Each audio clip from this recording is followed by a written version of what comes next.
Geordie boy, Alan Thompson. I'm really excited to be writing this book. Um, Obviously, uh, Alan played for 6 teams. So Glasgow Celtic was, uh, I don't know, 17 point something percent in his footballing career. But and obviously the book's going to equally focus on every element for basically every pointer of what he played. But there's no denying that playing for Celtic and even Rangers for that matter, for anyone who has played for the Old Firm, biggest derby in the world, it really changes your life. From that day forward, your life's never the same again. You've got to be careful where you go. People would literally kill you for your religion. I've lived in Glasgow for small periods of my life, so I'm aware of what the city's like. And I know there's been a few players over the years when they signed for Glasgow's Big Two, they've not really took into account of what, and you've got to be really careful. You with your children, with what part of the city you go. I've spoke to Alan quite a lot recently, or Tomo, as he always tells me. And he said he never ever let it get to him, but then people start writing him letters. He was a player, I think, holds a record for, I'm pretty sure it's a record, certainly in my lifetime. He got sent off 3 times at Ibrox. So he literally had 50,000 at the blue side of Glasgow laughing at him when he was sat in the tunnel, hearing the stands bouncing, people calling out his name. And it dawned on him that he'd let his side down, because you've got to be literally have ice through your veins for the 90 minutes you're on the pitch. And he said to me, my life was so hectic with kind of mayhem. I can't do this, I can't do that. But even when he was playing in the Glasgow derby, for that 90 minutes he was free, even though there was thousands of people in the stand calling the worst names possible. For them 90 minutes he was free. He was in the centre of the midfield with Neil Lennon, who has had bullets in the post purely because he was an Irish Catholic, brought up in Northern Ireland. Tomo told me the other day a story. I'm not going to go into it now because obviously I want you to we need you to buy the book. But there's a well-known story in Glasgow about Neil Lennon being in a certain pub, and there was trouble. And Tomo said to me, he said, "You know something?" He said, "I was scared for my life at that minute." And the hatred wasn't even directed at him. It was on his best mate, Neil Lennon. So listen, there's far more better there's far more better footballers out there than Alan Thompson was, in the greatest of respect. Maybe won a lot more things. Played for Man United, played for Liverpool, Arsenal, but they never played for Celtic or Rangers. And anyone who follows them, who really understands that Glasgow mentality, will fully understand that comment I've said. And I was really excited with the Lee Duffy books, and I was really excited with the Paul Sykes book. Them books, I would have actually done them for free. If someone said to me, the only way you can do that book is it was me learning. It was just me walking into the story. Everyone's aware of the Paul Sykes film being signed by Western Edge Pictures, but at that time, going back years ago, I was working. I had a job, so books was a hobby. And me walking in the story and meeting all the characters from the Sweet Agony, meeting all the characters from Paul Sykes at Large, I've met them all. I would have done that. I would have done that for just pure curiosity. And this is the same with Tomo's book. you know, it's a lot. I'm privileged. I feel really privileged and honoured as a fanatical Celtic supporter all my life. Scottish parents. I lived, as I said, lived in Glasgow. I've never known anything other than Celtic. I was the kid brought up on the estate with Celtic kits on, and anyone in Middlesbrough knows me. You know, I'm still like that now, 40-year-old. But I'm absolutely honoured to have been allowed access, to be able to walk in this story and think, do you know what? Because Tomo played for. I started getting really obsessed with Celtic when I was about 7, which was which was the year before the centenary season. I know I haven't got a very good haircut at the minute, but I used to have blonde hair, and I had a mullet like Frank McAvenny. That's Frank McAvenny. That picture, I can't point it there. Scoring against Rangers. So he was a huge hero, man. And but the most successful time in my life was obviously following being part of the Celtic family was Martin O'Neill coming to Celtic to 2000, signed Thompson, signed Didier Gat, Hartson, Sutton. Big players were already at the club, but they've got a new life. Players like Mialbi, let me think, Jackie McNamara, Stilian Petrov, Paul Lambert.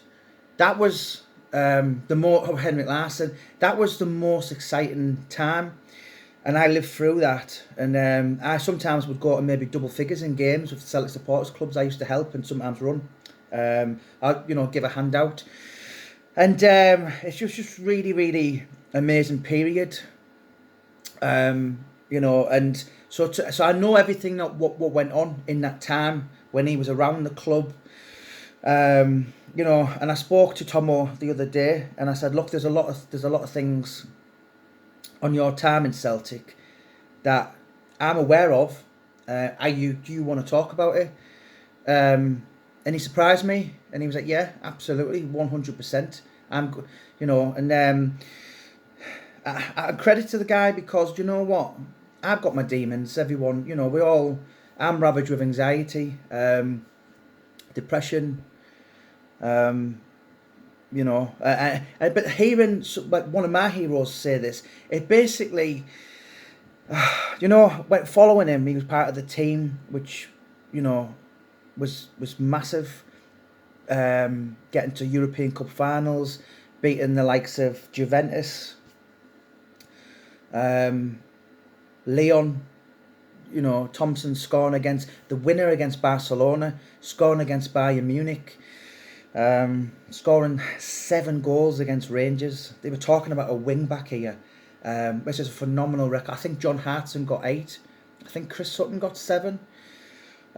Which is absolutely an astounding record for, like I said, like a wing back, like a winger. So I'm really, really excited. I mean, I've been doing my wife's heading for probably the last week or 2. I'm quite hyperactive anyway, and I have a lot of energy. And when I'm doing the housework every day, Celtic songs on blasted up, and it's a book that I said to a North East promoter about a year or 2, I said, why don't you do an evening with Alan Thompson? Because I've got 30, 40 Celtic fans in my phone. They'd love to go. And then here I am kind of, I'm just, I've done, this is my 20th book now. I know what I'm doing in books. It's my bread and butter. I can do it with my eyes closed. And it just makes a difference, because I've done books sometimes where I've been offered and I've accepted them, and then times in the book it's a bit boring, a bit tedious, a bit, in the greatest of respect, I'm not really interested in, like, I'm not really interested in rugby or cricket, but it's certain that it's a part of whose book I'm doing, and I've got to do it, where I think every part of Alan Thompson's book I'll remember. Obviously from a Celtic point of view, massively, because I watched him on a weekly basis. But I still remember him when he was at Bolton, when he was part of that good Bolton side who they beat a lot of decent teams. They were always like good underdogs. So he was like, I think he spent 5 years at Bolton. He had a couple of years at Newcastle United. Got the big move to Aston Villa, didn't quite work out. So do you know what? I'm not just a Celtic fan. I'm a football fan. As much as I like 50%, the big passions of my life are boxing and football. And as much as I like boxing, 50% of me loves football. I'm fanatical. So I know there's going to be stories in there that Tomo's going to tell me, and it's not. Last couple of books I've done, some of them have exposed the dirty business in boxing that you don't really understand. You see, the Sky Sports do, the Eddie Hearns do, and until you get really quite close to boxing, you realise what the promoters make and the boxers get to next to nothing. It's a really dirty, doggy business. And Tomo said to me literally yesterday, he said, football's a horrible industry. But I'm really megally, fantastically effing, I don't often swear, but I am really, really excited, and I know at the end of it I'm going to produce. Obviously, Tomo's going to give me the green light, and as I said, there's certain people I've done books with, and they haven't wanted to tell me the full story. They've avoided questions, and I know certain issues or certain elements in Tomo's life. Anyone who's read the Daily Record, like I have every day for years, will know certain things that his name has been attached to, but he's human, and it's really refreshing, listening to someone and saying, well, do you know what? I lived that life. I made massive mistakes. And any young footballers out there who Tomo's got 2 nephews at the minute. I think they're at Newcastle Academy. And he said to me yesterday, he said, you know what, any young footballer wannabes who are just starting out, I do similar work with Paul Venice. We're going to be going to prisons, Middlesbrough College, Pallister Park community when COVID's over, and Paul's going to be talking about, because he made a lot of mistakes, but he come and become a world champion. And I think Alan Thompson's the same. He grew up from a rough council estate in Tyneside, and he didn't do too bad. So that's hard work, a lot of dedication. Yes, he made mistakes, but as I said, he's only human. But as I said, I'm really, really looking forward to doing this book, A Geordie Boy. It's my 20th book, and it's the only one I've never put a pre-order out, and that's basically because you can only put a pre-order up 90 days on Amazon. And I've just basically said to him, listen, if this takes me a year to do, it's going to be right. If it takes me 3 months to do, great. If it takes me a year, if it takes me 3 years, it's going to be ready. What's that women's saying when they're pregnant? It'll come out when it's cooked, something like that. This book will come out. And, listen, I'm not going to go on all about Celtic. It'll be all about Newcastle, Aston Villa, Bolton, Leeds, Hartlepool. Yes, Celtic. It'll be about England. It'll be about his uphill struggles. It'll be about the clubs wanting him.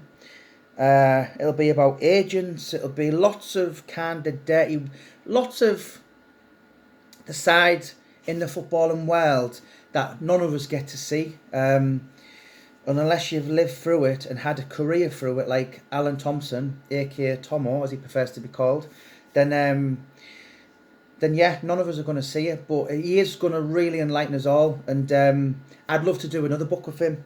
I'm going to get this done first, and then I'd love to sit down with him and say, right, let's do a Celtic book. Let's do a book all about Glasgow Celtic, because in my head, in my goldfish bowl mind, there's not really a great deal. My sister-in-law says Jamie's brain's on a loop. I'm like, do you know that when you go to Tesco and you see a production, you see, when you put your basket and the brain goes, and my head's my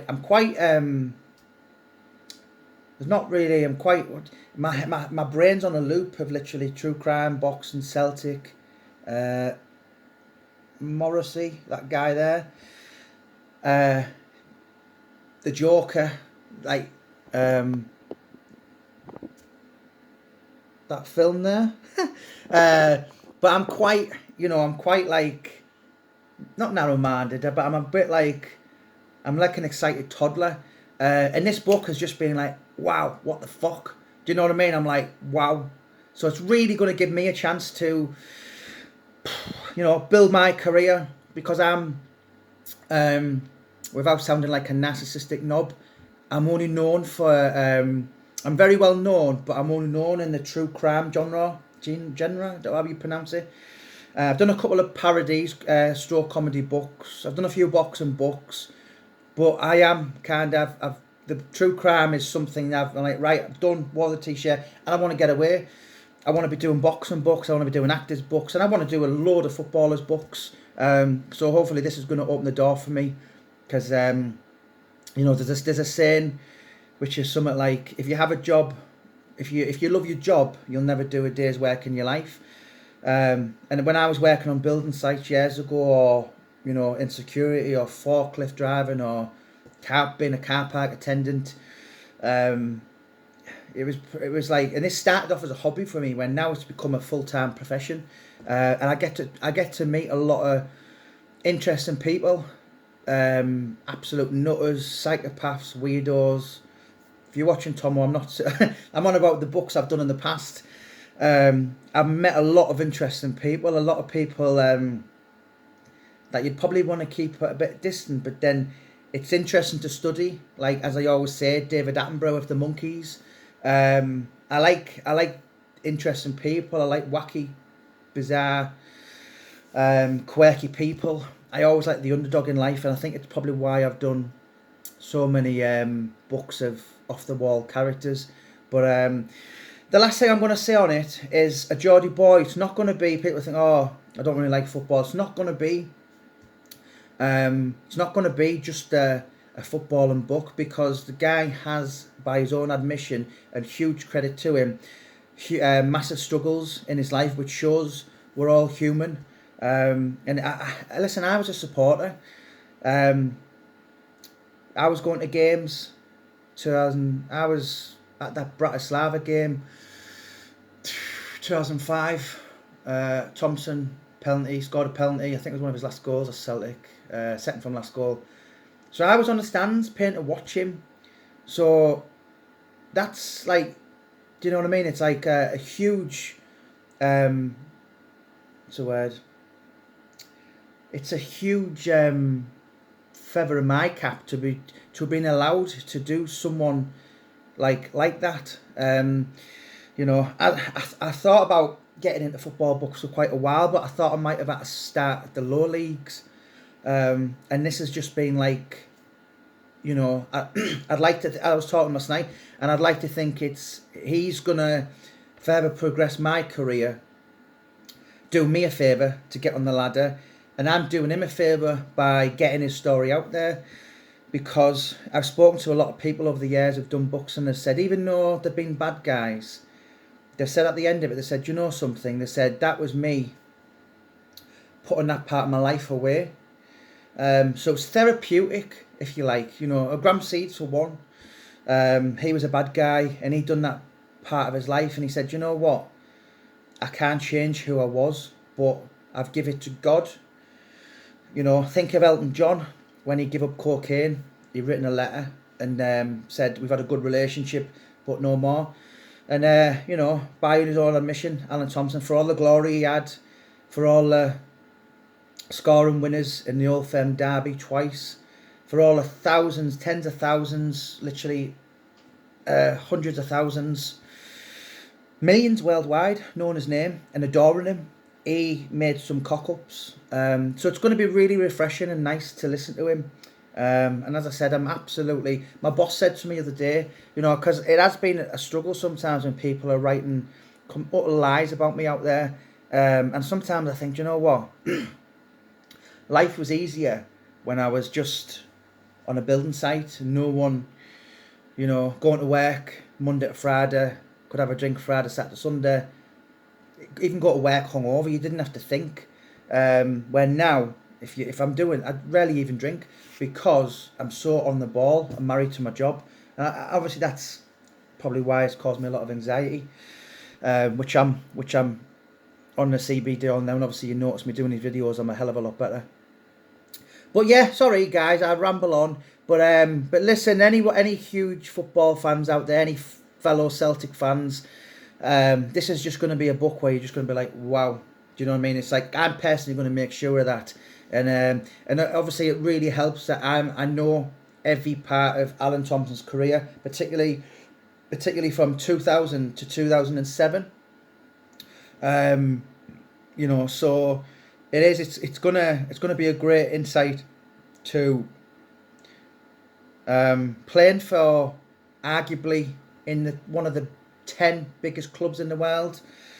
You know, yes, you've got your Real Madrids, your Liverpools, your Man Uniteds, your Bayern Munichs, but you know what? For worldwide support, Glasgow Celtic, with and Rangers for that matter, they're really in they're a worldwide brand, and when you pull that Celtic shirt on, you're known whether you like it or not. You're famous. People will hate you. I asked him a bit of advice the other day. I said, how do you cope with like people slagging you off, saying lies, hating you, and you just got to develop a thick skin, and it's something I'm only getting used to. But as I always say, because I watch a lot of Russell Brand stuff, I watch a lot of podcasts, self-help, meditation stuff, and anything in life worth doing doesn't come easy, so it's refreshing the other day because I got called a fat fiend, all this because and I said to my boss, I said, I've never been so happy to be a victim of sectarian abuse, because I'm normally just, Jamie Boyle's got like a fat lesbian from prison cell book H, stuff like that. So I was like, wow, this is brilliant. But unless you've played for one of the big two, or this is only something that probably Celtic or Rangers supporters would understand.